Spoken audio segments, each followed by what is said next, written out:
Hello, hello, hello. Welcome to the GSMC Wrestling Laureate podcast brought to you by the GSMC Sports Network. I'm your host, Eric Rodriguez, here every Monday through Friday to give you guys the hottest takes of professional wrestling industry, also all the actions inside and outside of the ring. So thank you for tuning in. Awesome. Hope you guys had an amazing weekend. Mine was very, very eventful. Thanks to tried to hit a jackknife diving off my diving board, ended up slipping, hurt my ankle a little bit. Be all right. Ain't gonna take me down. We're here to talk about some professional wrestling. So yeah, thank you for tuning into the GSMC Wrestling Laureate podcast, brought to you by the GSMC Sports Network. We have a lot of show for you today on tap. Today we have our WWE Smackdown review. We also have my Monday Night Raw talk. We're gonna just preview it for a little bit, and then we're gonna have my top 10 men in professional wrestling power rankings. I'm going to have our top 10 women in professional wrestling. Going to cap it all off with my fifth and final segment. We're going to talk a little bit about the pay per view that happened on Saturday for TNA Slammiversary. It was a very, very good pay per view. It was, money well spent. I think it was on Thriller TV, if I'm not, mistaken. But it was pretty good. All in all, definitely give it 1,010%. Give it a look. Give it, check out the highlights on YouTube and stuff like that. But before we move on, I want to remind you guys to use the tips and donations link at the GSMCpodcast.net. Shoot me your comments, questions, and concerns. Tell me what you like. Tell me what you don't like.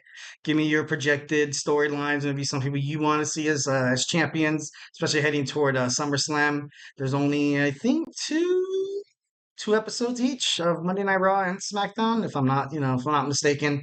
So a lot of stuff's gonna be happening. A lot of stuff gearing toward that pay per view in Cleveland, Ohio. So definitely, and once again, guys, here at the GSMC Sports Network, we do love a lot of peace, love, and positivity 1,010% of the time. So remember to Superman punch that like and subscribe button to the show. Also follow the network and the GSMC Wrestling Warrior podcast, so you can see more of a professional wrestling. All right, so let's go ahead and move on with that. We're going to top out our first segment. First segment's going to be WWE Smackdown. WWE Smackdown. So the show started with Cody Rhodes, of course, coming out addressing the attack that happened the prior week on Randy Orton. He was, Solamente putting a lot of blast on the Bloodline, wants to, pay respect to Randy Orton.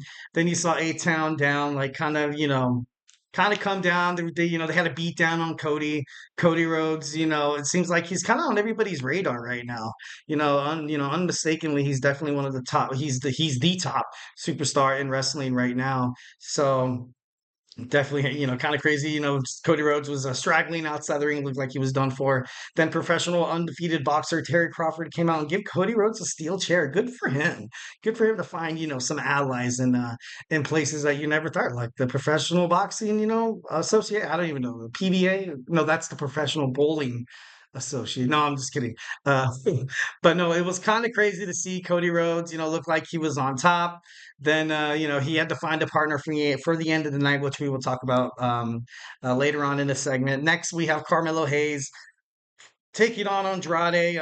Two of them, two former NXT champions going head to head. It was great. It was a well fought match. Honestly, like it once when matches kind of go into like after a commercial and stuff like that, that just means that they're really, it was pretty cool. They had kickouts after kickouts, a lot of athletic moves. For a second, I was like, dude, are they trying to mimic the MJF match and Will Ospreay match on Dynamite that took an hour? And I was like, dude, no way. But this match was pretty good. All in all, I thought it was, in my opinion, I thought it was like maybe like 4.5 stars. Definitely loved how Andrade picked up the victory. Definitely, love his momentum within that. Carmelo Hayes is still one of those matches once again that although Carmelo Hayes did get the loss, all in all, he showed what he was made of. He showed that he's growing within the WWE SmackDown roster, so that's good for him. Andrade, I feel like ever since he's been back, once when he got signed once again by WWE, he's kind of been on a mission, and I support it. I support it. I think that WWE kind of misrepresented his talents when he was first with WWE. He came out of NXT. He was totally, he was like hot. He was undefeated. He was ready to like topple the world. I thought he was going to be one of the main faces on. I think it was Raw. He got drafted too. Don't quote me on that. I think he got drafted to Monday Night Raw, and it just never kind of, never really, came in fruition, so to speak. So yeah, it was kind of cool to see Andrade kind of have that second chance. Going to be interesting to see what they decide to do with his bookings and stuff like that. Next, we see Bailey and Nia Jax have a promo. They were talking, that face to face like screen thing where you always know, like once when they have an interview like that, they're gonna be pissed off and be like, "Where are you? I'm gonna come find you" and stuff like that. So, Bailey getting under the skin of Nia Jax addresses and Nia Jax. It was pretty cool how she said, "You will address me as queen."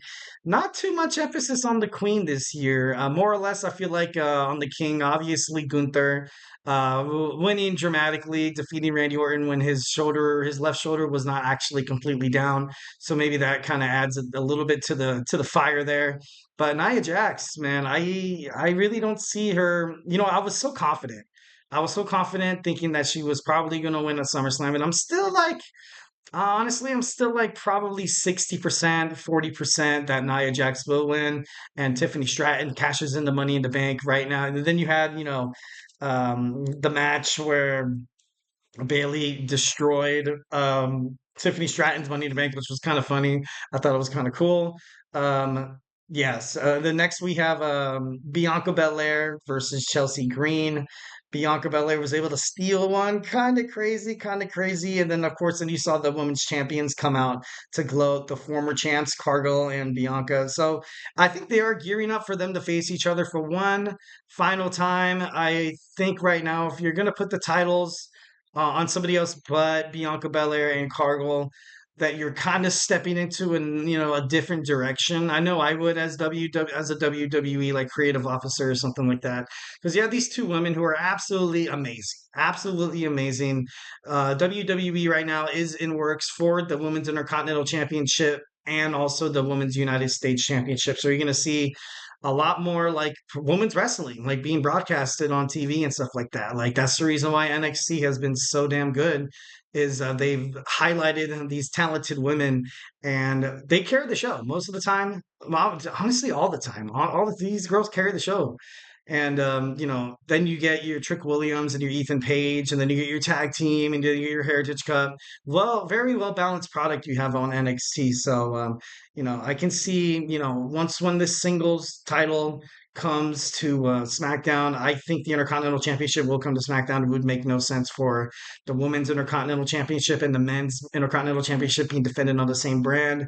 So I don't know, just a lot of excitement for that. I feel like that's going to be cool. It's going to be interesting to see how they decide to break the two up. But overall, I think it's going to be it's going to be good. It's going to be good.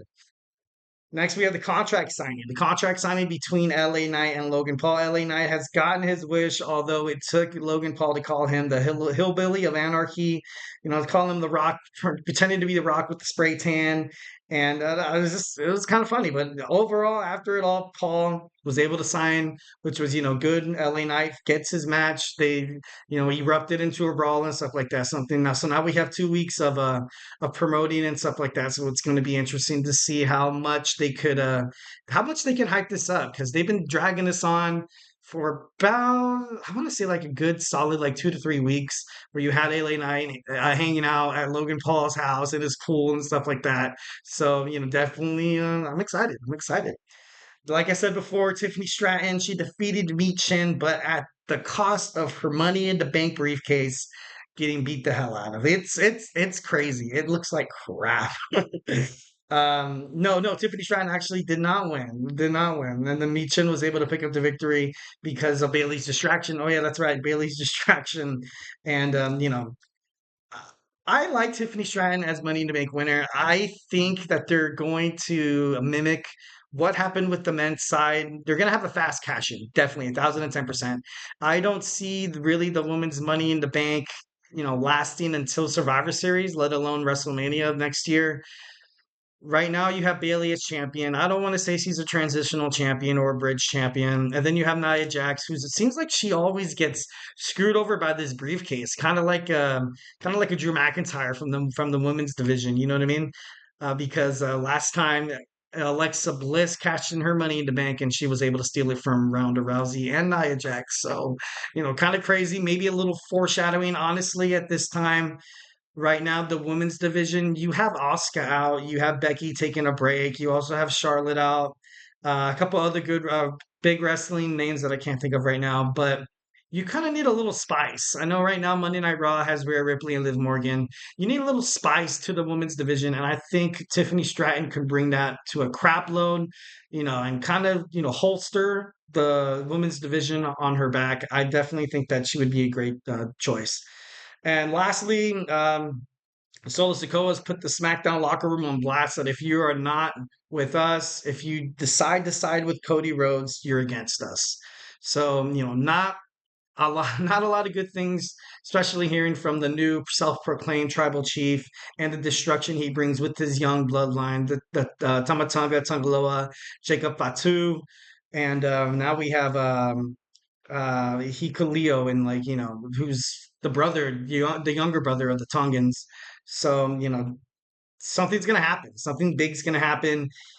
Still kind of crazy to think if Cody Rhodes is going to lose his championship at SummerSlam, but at this point, you kind of need Cody Rhodes to lose just so it kind of establishes credibility for Solo Sikoa. Because once when Roman comes back and wants Solo Sikoa for that, tribal chief kind of, that honor, you kind of have an even sides here. And I feel like if Solo Sikoa goes into a fight with Roman Reigns without having to ever hold a championship belt, let alone defeating somebody one on one as prestigious as the American Nightmare, you could pretty much kiss that promo, kiss that storyline goodbye because it's gonna be kind of going to be trash, to be honest. But that's my opinion, 1010%. If you feel otherwise, make sure you hit up the chat section so we can talk about it.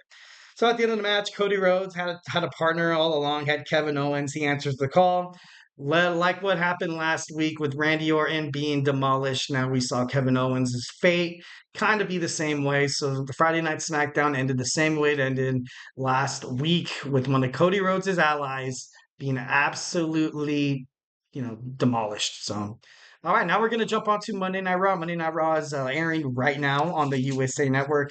I have not checked a single shred of social media, TikTok, Twitter, Instagram, whatever. So, I have it taped right now. I can't wait to watch it after the show. So let's go in and dig on into if what I'm about to say is completely, and utterly like, oh, dude, Eric, come on, like you're not a wrestling fan. No, I'm just kidding. So we're gonna talk about it as soon as we come back. So hey, do not go anywhere.